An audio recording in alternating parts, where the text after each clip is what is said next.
AJS news కి స్వాగతం. బిల్టన్ ముందుగా హెడ్లైన్స్ చూద్దాం. విశాఖపట్నంలో కాగ్నిజెంట్ ఇతర ఐటీ కంపెనీల శంకుస్థాపన కార్యక్రమం పాల్గొన్న చంద్రబాబు, నారా లోకేష్.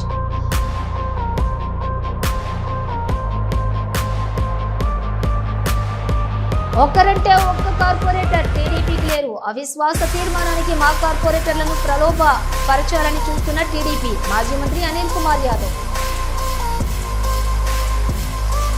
తనపై వచ్చిన ఆరోపణలు, కేసులను మాఫీ చేసుకుంటున్న చంద్రబాబుపై పూలూరు గౌతమ్ రెడ్డి ఆరోపణలు.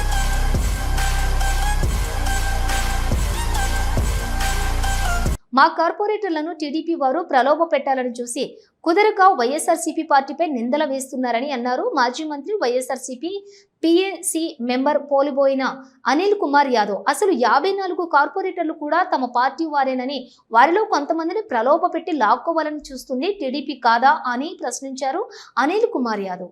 దగ్గర 3:30కి ఫోన్ చేసి, అన్న 3:30కి ఎక్కడున్నామమ్మా అంటే, ఒంగోలు దగ్గర ఉన్నాము, ఇలాగా పోలీసులు అరెస్ట్ చేసి తీసుకొచ్చారు, పట్టాభి అన్నాను విజయభాస్కర్ రెడ్డి వచ్చున్నారు, ఇబ్బంది పెడుతున్నారు, ఏం చేయమంటావన్నా అడగటం జరిగింది. నా దగ్గర ఫోన్ చేసిన నంబర్ ఉంది, మీకు ధైర్యం ఉంటే ఆ టైంలో 2 టౌన్ సిఐ పట్టాభి విజయభాస్కర్ రెడ్డి ఆ నంబరు లొకేషన్ తీస్తే ఎక్కడున్నారో తేలుతుంది. మీకు కరెక్ట్గా ఉంటే రాత్రి 3 to 3:30 మధ్యలో నాకు ఫోన్ చేసి మాట్లాడటం జరిగింది. మీరు నెల్లూరుకి పోలీస్ స్టేషన్ తీసుకొస్తున్నారా, డెలివరీ ఇస్తున్నారా, అక్కడి నుంచి తిరుపతికి తీసుకెళ్ళటం మాట వాస్తవం కదా.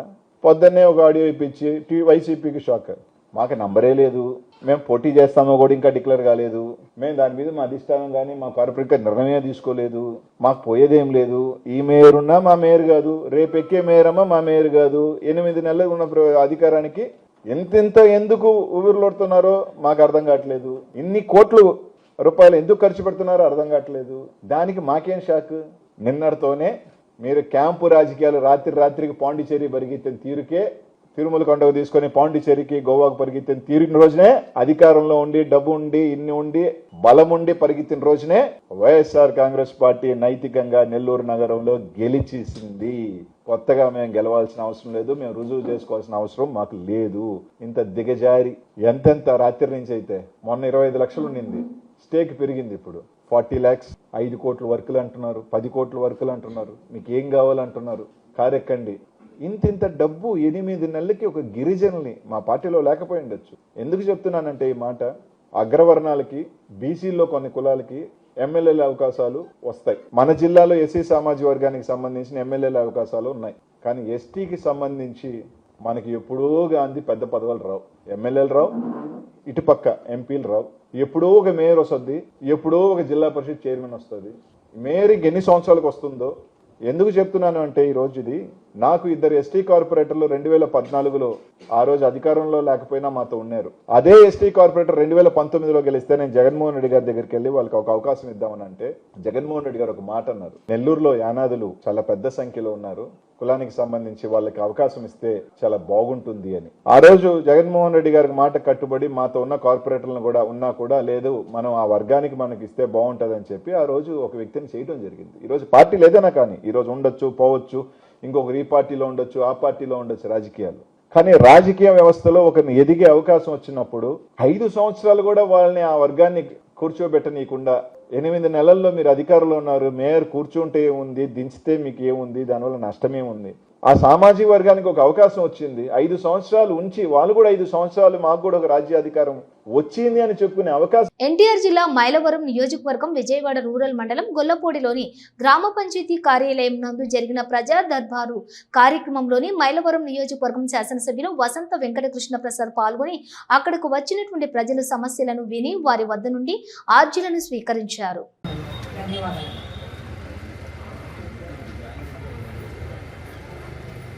అలాగే మన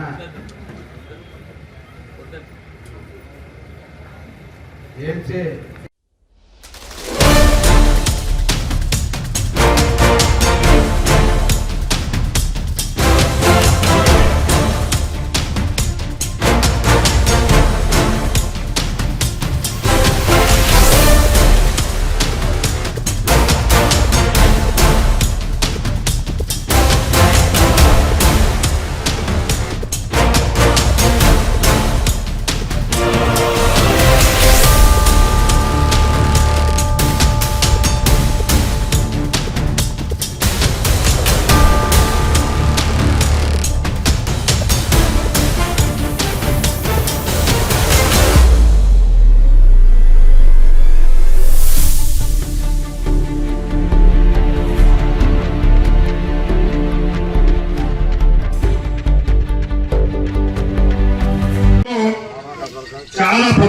రోడ్లు గ్రామీణ వాళ్ళ గ్రామాలకు వెళ్ళడానికి ఇబ్బంది పడుతున్నాయి.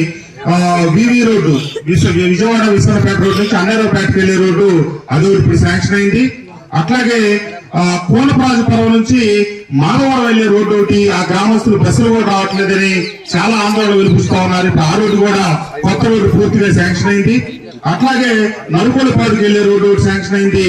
మైలవరం ఊర్లో కూడా ఎంపీపీ ఆఫీస్ నుంచి వెళ్లే రోడ్డు ప్రధానమైన రోడ్డు ఒకటి డ్యామేజ్ అయ్యి అది కూడా పూర్తిగా కొత్త రోడ్డు శాంక్షన్ చేయడం జరిగింది.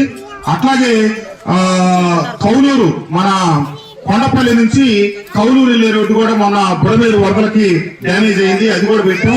ఆ రోడ్డు కూడా ఇప్పుడు శాంక్షన్ అయ్యి కౌలూరుకి పూర్తిగా కొత్త ఆధారం నిర్వహిస్తా ఉన్నాం. ఇట్లా నియోజకవర్గంలో అన్ని చోట్ల, అంతేకాకుండా చాలా చోట్ల ఇప్పుడు మన షాదీఖానా లాగానే కమ్యూనిటీ హాల్స్ అవసరమైంది, అవి కూడా శాంక్షన్ చేస్తాం.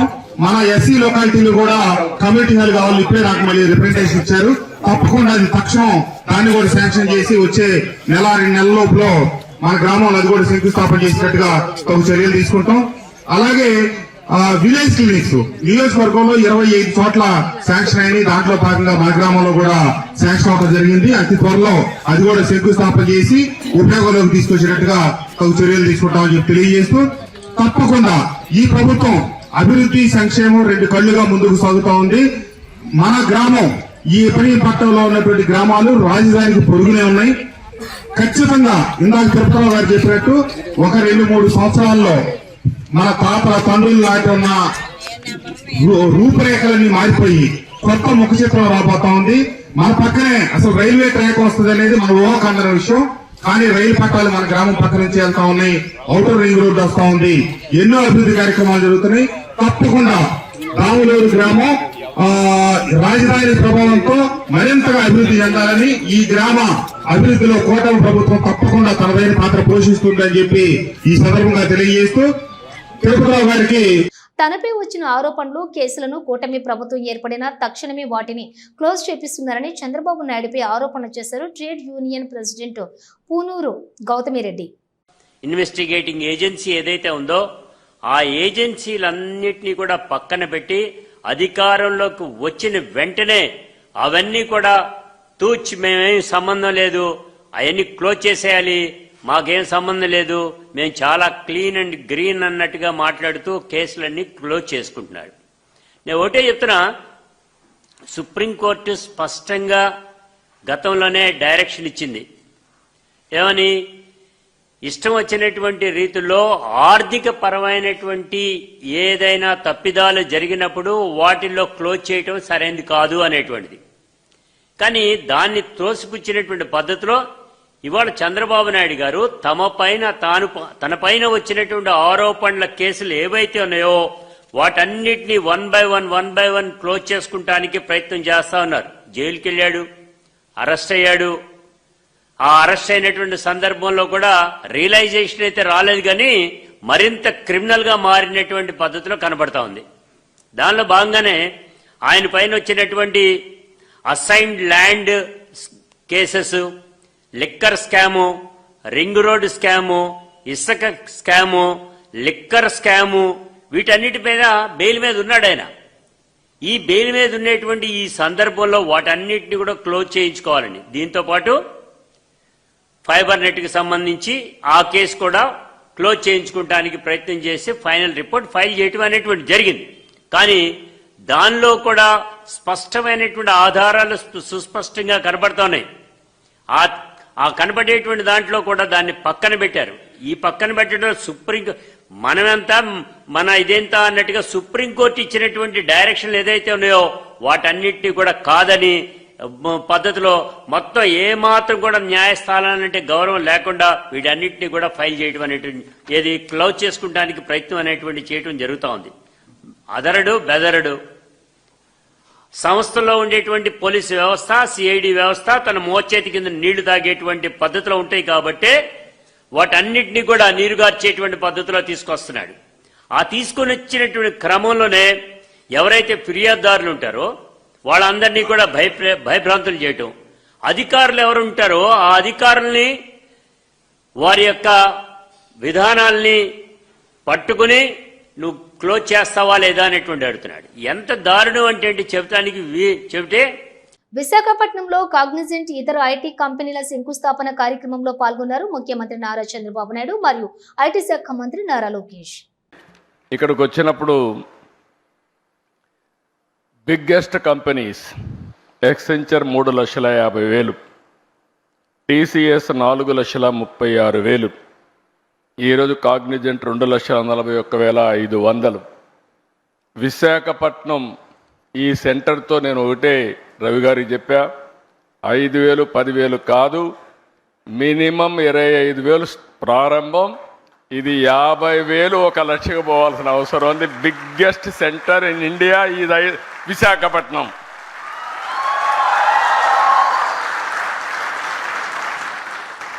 నాకు ఒక నమ్మకం ఉంది. నేను ఎప్పుడు చిన్న చిన్న విషయాలు ఆశించను, ఏది చేసినా మెగా స్కేలే చేయాలనుకుంటాను. ఆ రోజు హైదరాబాద్ కూడా బ్రిక్ బై బ్రిక్ బిల్డప్ చేశా. ఈరోజు హైదరాబాద్లో మీరు చూస్తే ఏ సిటీ కంటే కూడా మోస్ట్ లివబుల్ సిటీ హైదరాబాద్. ఈరోజు హైదరాబాద్లో ప్లెయిన్ ల్యాండ్ ఆ రోజు నేను డెవలప్ చేసింది. ఈరోజు విశాఖపట్నం చూస్తే ఇండియాలో ఇలాంటి సినరిక్ ప్లేస్ ఎక్కడా ఉండదు. బ్యూటిఫుల్ బీచెస్, సీ ఒక పక్క, హిల్స్ ఒక పక్క. ఈ సిటీని చూస్తే మంచి ప్రజానికం కూడా. అలాంటి సిటీ ఇండియాలో బాంబే చూస్తున్నాం, బెంగళూరు చూస్తున్నాం, హైదరాబాద్ చూస్తున్నాం, చెన్నై చూస్తున్నాం, కానీ దీనికి ఉండే ఫ్యూచర్స్ ఏ సిటీకి లేవు. నేను అదే చెప్పాను రవి గారికి, రవి గారు మీ భువనేశ్వర్ పక్కనే, మీరు అక్కడ 80% తెలుగు వాళ్ళు, మీరు ఒక 20-30% ఒరిస్సా, కానీ ఒరిస్సా అంతా కూడా ఇక్కడికే వస్తారు పనిచేయడానికి.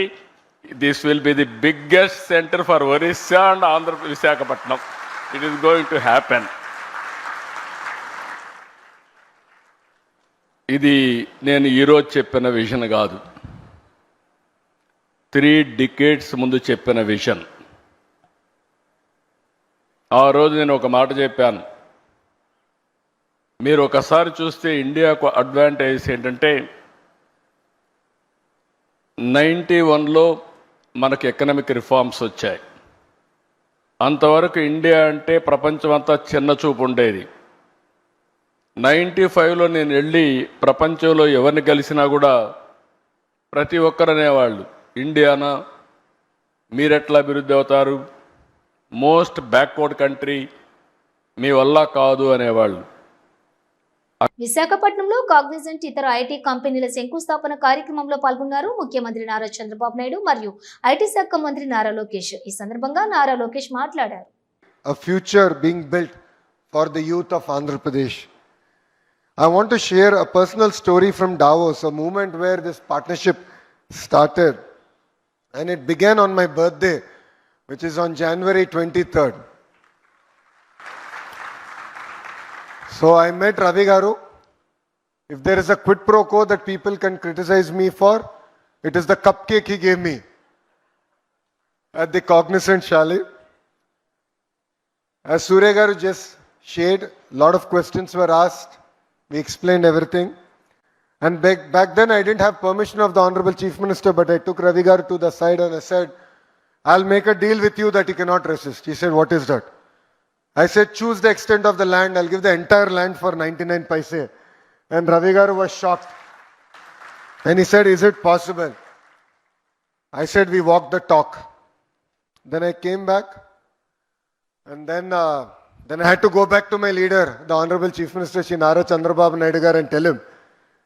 He said, 99 paisal land iste company lo vastaya ani adigaru. I said, this is the only ask as an IT minister I'll have, sir. Please give me that flexibility and we will script history in Visakhapatnam. And I'm proud to say that we were able to clinch Cognizant, bring them here.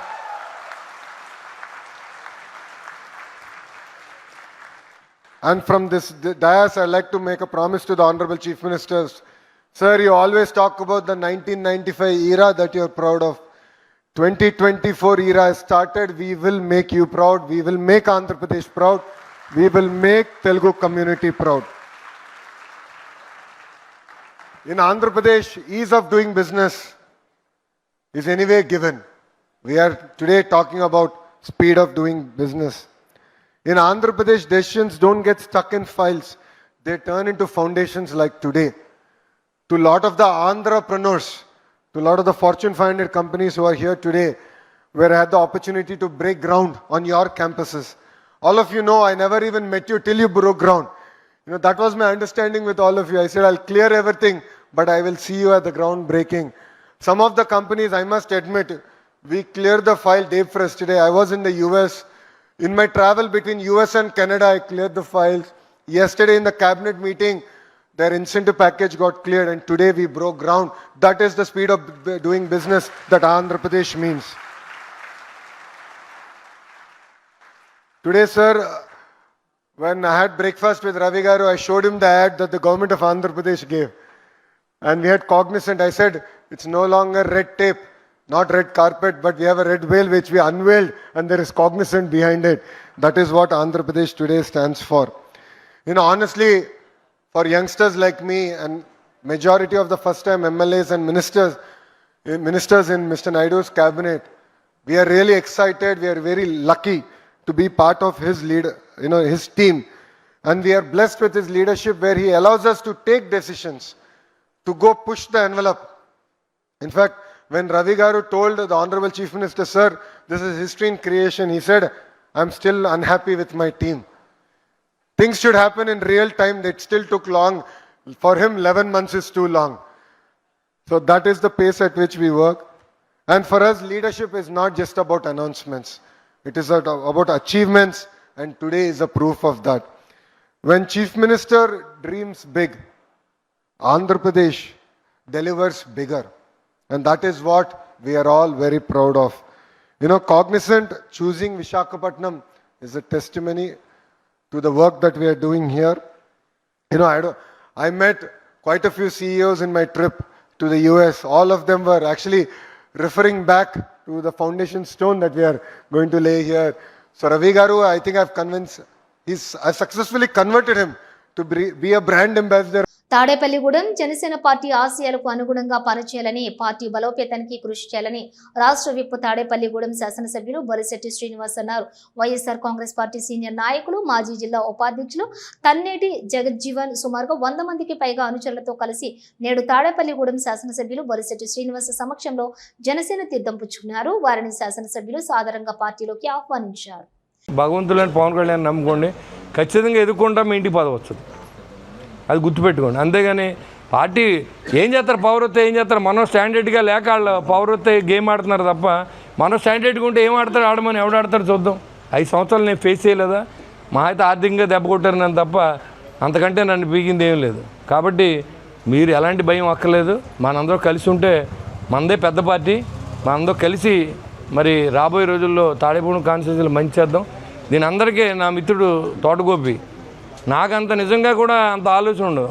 మా ఊడైతే 24 గంటలు ఎలా చేయాలి ఏంటని నాకు ఎప్పుడు feedback ఆడు చూసుకుని.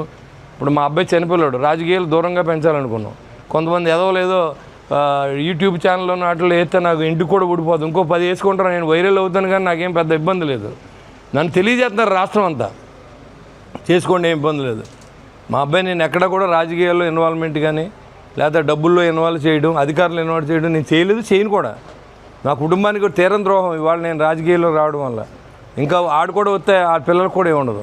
కాబట్టి రాజకీయం అంటే డబ్బుతో బాగా ముడిపడి ఉంది. ఆ దురదృష్టం, సామాన్యుడు చదువుకున్నవాడు కూడా రాజకీయాల్లోకి వచ్చినప్పుడు కొంత మార్పు రావాలి, అది ప్రజల్లోంచి రావాలి. ప్రజలు ఎప్పుడైతే ఆ 1000-1500 ఆలోచించారో సామాన్యుడు కూడా రాజకీయంలో పడతాడు. ఇప్పుడు నేను ఇవాళ వచ్చానంటే సామాన్యుడిని నేను, అయినప్పుడు కూడా నేను కష్టపడి సంపాదించిన డబ్బు, జీవితకాలం సంపాదించిన డబ్బు అంతా పోగొట్టుకున్నాను. రాజకీయం అంటే అలా ముడిపడి ఉంది. కాబట్టి ప్రజలు మారండి. నేను అనేది ఏంటంటే నిజాయితీగా ఎవరు పని చేస్తే వాళ్ళని ఎన్నుకోండి, అంతేగాని ఆ రోజు పైన ఎవడన్నా ఉండండి. మనకెందుకు, మనకు ఉన్న లీడర్, మన వాయిస్ వినిపించే లీడర్ మనకు కావాలి. మన సభలోకి వెళ్ళి మన కష్టాలు చెప్పిన లీడర్ మనకు కావాలి, నాయకుడు కావాలి, కోరికలు తీర్చే నాయకుడు మనకు కావాలి. అలాంటి వాళ్ళని ఎన్నుకోవాలంటే మనం ఫస్ట్ ఎవరి దగ్గర చేయి చాపకుండా ఉంటే, జుట్టు పట్టుకుని ఎరా ఎదవా నువ్వు ఓటు వేయించుకున్నావు, నువ్వు నాకు ఎందుకు పని చేయమని అడిగే హక్కుని మీరు తీసుకోండి. అంతేగాని ఏదో 1000-1500 మనుషులు మన మన మన మన ఎంతగా ఒక బ్లడ్ టెస్ట్ అయితే 4000 అవుతుంది. ఆ రోజు ఇచ్చే డబ్బు ఎంత మనకి? కాబట్టి 10 మనిషి ఆలోచన మారండి. అదేవిధంగా ఉచితాల కంటే కూడా ఇంటికో ఉద్యోగానికి మనం ప్రయత్నం చేయాలి. ఇంటికో ఉద్యోగం అయితే 50,000 వస్తుంది, అడిచ్చి ముష్టి అంతా 10,000 15,000 కోసం వాళ్ళకి వేసేయాలి. భారతదేశంలో ఎక్కువ మంది విశ్వసించే ప్రముఖ ఆభరణాల కంపెనీలలో ఒకటైన కళ్యాణ్ జ్యువెలర్స్ నేడు తెలంగాణ రాష్ట్ర రాజధాని హైదరాబాద్లోని పంజాగుట్టలో తమ సరికొత్త షోరూంను ప్రారంభించింది. ఈ ప్రాంతంలో బ్రాండ్ కార్యకలాపాలను మరింత బలోపేతం చేయడమే లక్ష్యంగా ఏర్పాటు చేసిన ఈ షోరూంను సినీ నటులు నాగార్జున, శ్రీలీల ప్రారంభించారు.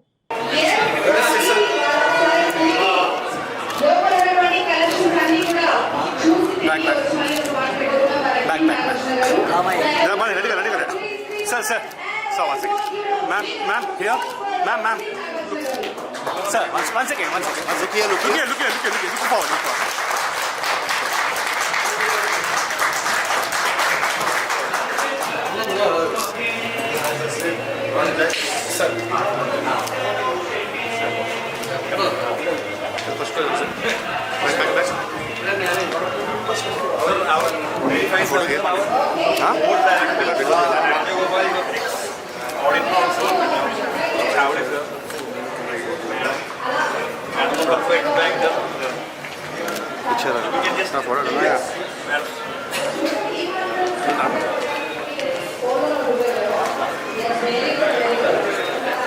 Sir. Sir, this camera, please. Thank you.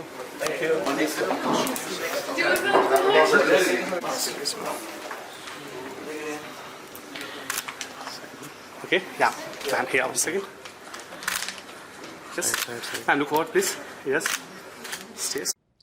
Alluri Sitaramaraju జిల్లాలో ఘోర రోడ్డు ప్రమాదం చోటు చేసుకుంది. ఘాట్ రోడ్లోని ఓ ప్రైవేటు ట్రావెల్స్ బస్సు అదుపు తప్పి లోయలోకి దూసుకెళ్లింది. ఈ ప్రమాదంలో 9 మంది మృతి చెందగా పలువురు తీవ్రంగా గాయపడ్డారు. క్షతగాత్రులను చింతూరు తరలించి వైద్యం అందిస్తున్నారు. ఘటనపై స్పందించిన కేంద్ర, రాష్ట్ర ప్రభుత్వాలు మృతుల కుటుంబాలకు, క్షతగాత్రులకు పరిహారం ప్రకటించాయి. ప్రమాదం జరిగిందని తెలిసి హుటాహుటిన ఘటనా స్థలికి మంత్రులు అనిత, సంధ్యారాణిలు బయలుదేరి వెళ్లారు. అక్కడ జరుగుతున్నటువంటి సహాయక చర్యలు పర్యవేక్షించారు. అనంతరం చింతూరు ప్రభుత్వ ఆసుపత్రికి వెళ్లి బాధితులను మంత్రి అనిత పరామర్శించారు. ఈరోజు అల్లూరు సీతారామరాజు జిల్లాలో చింతూరు దగ్గరలో ఈరోజు ఒక బస్ ప్రమాదం జరగడం చాలా దురదృష్టకరం. ఇలాంటి సంఘటనలు జరగడం చాలా బాధాకరం. 37 మంది ప్రయాణిస్తున్నటువంటి ఒక ప్రైవేట్ బస్సులో 35 మంది ప్రయాణికులు, 2 డ్రైవర్లు. ఎర్లీ మార్నింగ్ 3 o'clock సమయంలో సీనియర్ డ్రైవర్ పడుకొని ఉన్నారు. జూనియర్ డ్రైవర్ని డ్రైవ్ చేయమని చెప్పడం, అక్కడ ఒక చిన్న ప్రాబ్లం అయితే ఖచ్చితంగా జరిగింది. అది బస్సు ఎక్కిన తర్వాత పూర్తిగా రివర్స్గా పడిపోయింది, పూర్తిగా తిరిగి పడింది. మీరు కూడా చూశారు అక్కడ. దానివల్ల 37 మంది కూడా బస్సులో అలా ఉండిపోవడం జరిగింది. అక్కడికక్కడే 9 మంది చనిపోవడం నిజంగా చాలా బాధాకరం. మిగిలిన వాళ్ళందరినీ కూడా తొందరగానే రెస్క్యూ చేసి అందరినీ తీసుకొచ్చి హాస్పిటల్లో జాయిన్ చేశాం. అయితే 28 మంది ప్రజెంట్ హాస్పిటల్లో చికిత్స పొందుతున్నారు. 28 మందిలో ఒక 4గురికి అయితే అసలు దెబ్బలు తగలలేదు, సేఫ్గానే ఉన్నారు. మిగిలిన వాళ్ళందరికీ కూడా దెబ్బలు తగలేదు. అందరికీ మిగిలిన ఈ 28 మందిలో ఎవరికి కూడా ఇంకా ప్రాణాపాయం లేదు, అందరూ సేఫ్గానే ఉన్నారు. ఇప్పుడు ఈ పేషెంట్లు ఎవరైతే ఉన్నారో వాళ్ళందరూ కూడా ఎవరికి హాస్పిటల్ కావాలి అంటే హాస్పిటల్కి పంపించడానికి మనమే ఇక్కడి నుంచి అంబులెన్స్ నుంచి పంపించడానికి అన్ని ఏర్పాట్లు మనమే గవర్నమెంట్ తరఫు నుంచి మనమే చేస్తాం. అంటే అందరూ ఇంచుమించు చిత్తూరు ఏరియా నుండి వచ్చిన వాళ్ళే, చిత్తూరు చుట్టుపక్కల నుండి వచ్చిన వాళ్ళు అందరూ కూడా. కాబట్టి వాళ్ళు ఇక్కడ హాస్పిటల్లో వైద్యం చేయించుకుంటామంటే ఇక్కడ కానీ రాజమండ్రి కానీ ఎదుర్కొంటే ఎక్కడికైనా మనం తీసుకెళ్ళడానికి రెడీగా ఉంటాం. కానీ వాళ్ళు మా చుట్టాలు అందరూ అక్కడ ఉంటారు కాబట్టి మేము అక్కడికి వెళ్ళిపోతామని వాళ్ళు అడుగుతున్నారు. కాబట్టి వాళ్ళని కొంచెం సెటిల్ అయిన తర్వాత వాళ్ళందరినీ తీసుకువెళ్ళడానికి కూడా రెడీగా ఉన్నాం. ముందుకైతే వాళ్ళకి అందరికీ ట్రీట్మెంట్ అయితే జరుగుతుంది అందరికి కూడా. కానీ ఆపరేషన్ చేయడం అయితే మాత్రం ఆపరేషన్ ఎక్కడొద్దు, మేము మా గ్రామాలు వెళ్ళిపోతామని వాళ్ళు రిక్వెస్ట్ చేస్తున్నారు. కాబట్టి మనం కూడా తీసుకోవడానికి రెడీగా ఉన్నాం. 9 మంది అయితే చనిపోయారు.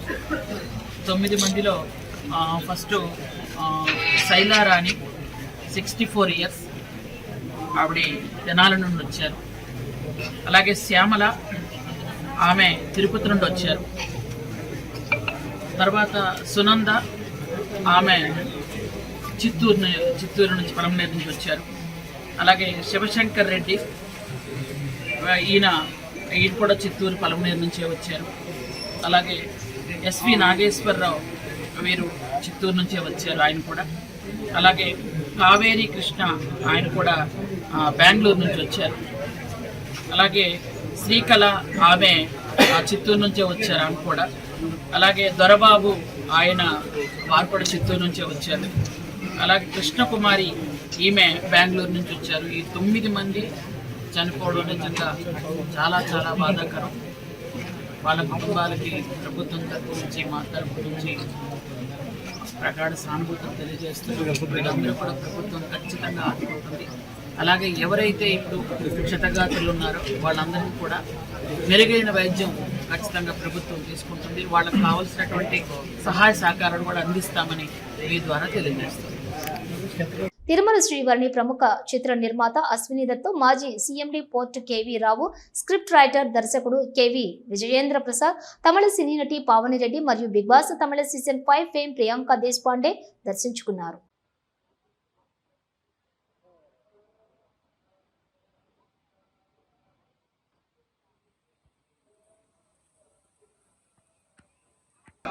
రాజకీయ ప్రసంగాలు చేయడం మరియు అభ్యంతరకరమైన రీల్ చేయడం, సామాజిక మాధ్యమాల్లో పోస్ట్ చేయడం నిషేధం. అతిక్రమించిన వేళ చట్టపరమైనటువంటి చర్యలు తీసుకోబడతాయి. ఓం నమో వెంకటేశాయ. భక్తர்களுக்கு அறிவிப்பு. திருமலையில் அரசியல் சார்ந்த உரைகள் நிகழ்த்துவது இதற்குரிய காட்சிகளை உருவாக்கி விதிமுறைகளை மீறினால் சட்டப்படி நடவடிக்கை எடுக்கப்படும் என திருமலர் நமோ வெங்கடேசாய.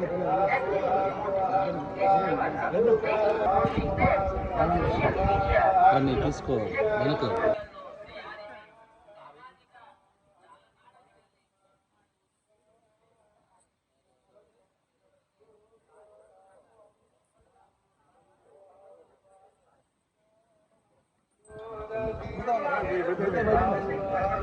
బయట ఉంటాయి కారు ఇక్కడ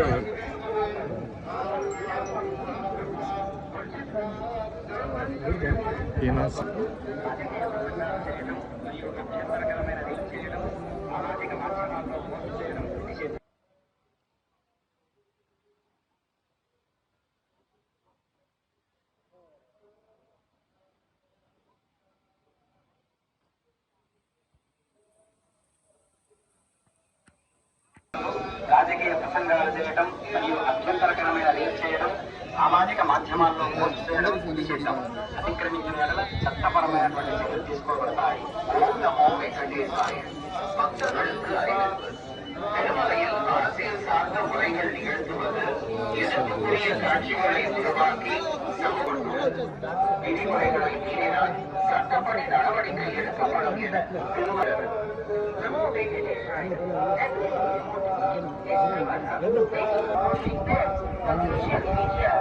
తీసుకో వెనక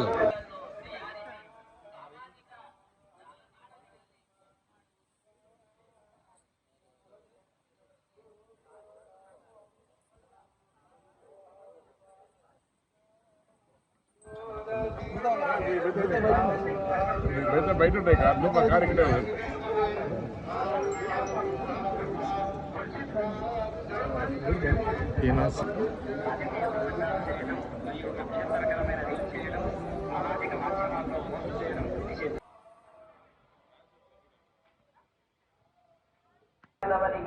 ಕಾನೂನು ಕ್ರಮ ಕೈಗೊಳ್ಳಲಾಗುತ್ತದೆ. ಓಂ ನಮೋ ವೆಂಕಟೇಶಾಯ. भक्तों को सूचना, तिरुमला क्षेत्र में राजनीतिक गतिविधियों पर पोस्ट करना वर्जित, उल्लंघन करने वालों के विरुद्ध వెంకటేశాయ. భక్తులకు విజ్ఞప్తి, తిరుమల క్షేత్రంలో రాజకీయ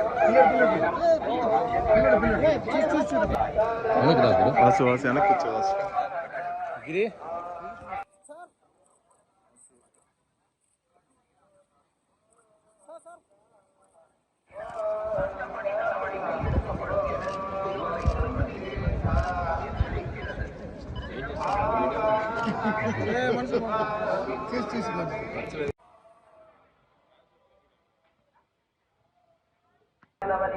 ಕಾನೂನು ಕ್ರಮ ಕೈಗೊಳ್ಳಲಾಗುತ್ತದೆ.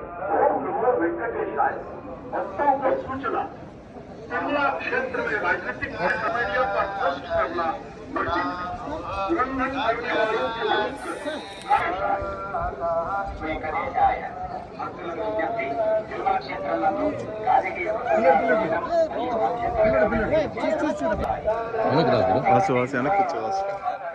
గిరి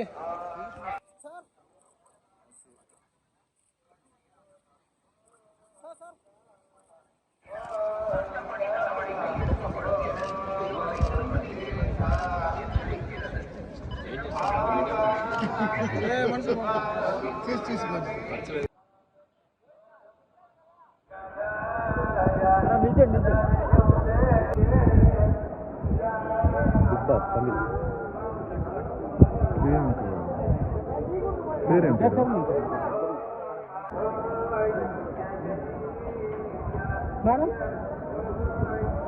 శివా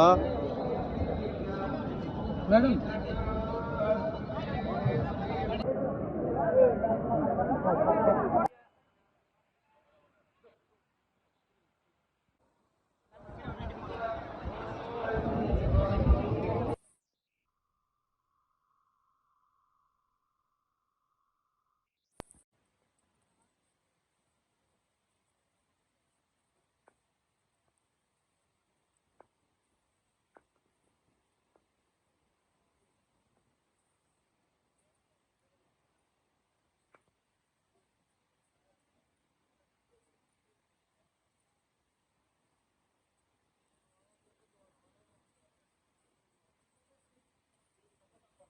ఇవి బులెటిన్ విశేషాలు. మరో బులెటిన్తో మళ్ళీ కలుద్దాం. అంతవరకు చూస్తూనే ఉండండి న్యూస్.